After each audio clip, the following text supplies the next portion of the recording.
When European sailors first reached the New World, everything was foreign. They soon came across native peoples who had no idea Europe even existed.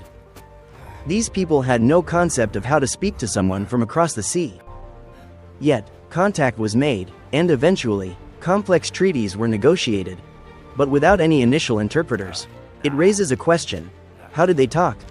Usually, when cultures meet, there are intermediate people who can translate. When colonizing Africa, Europeans often brought Arabic speakers with them. Century-old sea trade had linked North and South Africa through common tongues. Major ports often had people who could speak the language of the traders. However, the Atlantic Ocean offered no such linguistic bridge. So, how did Christopher Columbus talk to the natives in Hispaniola in 1492?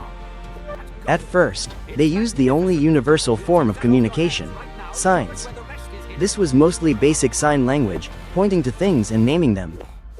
They would act things out and then repeat the word for that action. As things became more complex, they even resorted to crude drawings.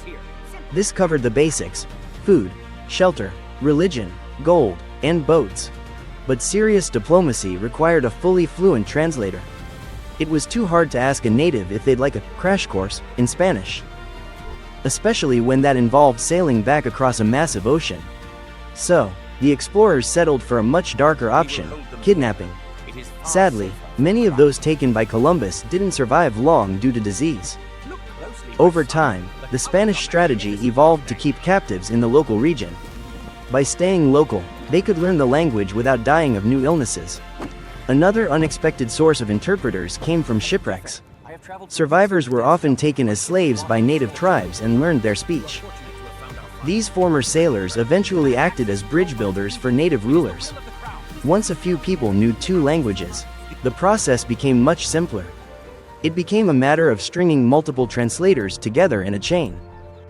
Communication soon became as standardized as it was anywhere else.